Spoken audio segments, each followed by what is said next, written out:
মরা মানুষকে কোরআন শোনায় লাভ নাই।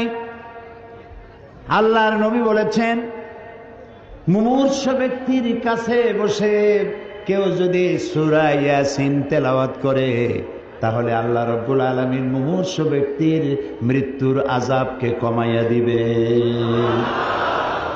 তো যখন মরতে পড়ছিল সেই সময় পড়েন নাই, ছেলেটারে কোরআন শিখান নাই, মেয়েটারে কোরআন শিখান নাই, বউতেও জানেন না, নিজেও জানেন না। মরে গেছেন, মৌলভী সাহেবদের ভাড়া, মৌলভী সাহেবদেরকে আনিয়া, ভাড়া বললাম না, শব্দটা বেয়াদবি হয়ে যাবে, তাদেরকে নিয়ে আসছেন, আনার পরে ওনারা তেলাওয়াত করলেন। এখন বোঝেন ওরা তো ছাত্র মানুষ, হেফজখানা থেকে 20 জন ছাত্র নিয়ে এসছেন, ছাত্র ছোট মানুষ।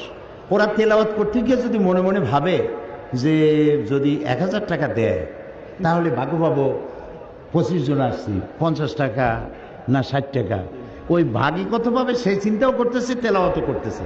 তো সে যখন ভাগে পাবে কত এই চিন্তা করে তেলাওয়াত করতেছে, আল্লাহর কসম কোনো সওয়াব হবে না।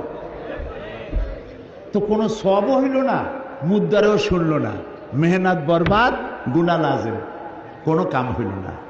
মরা মানুষে কোরআন শোনাবার জন্য কোরআন আসে নাই, জিন্দা মানুষে কোরআন শোনাবার জন্য কোরআন নাজিল হয়েছে। সুবহানাল্লাহ।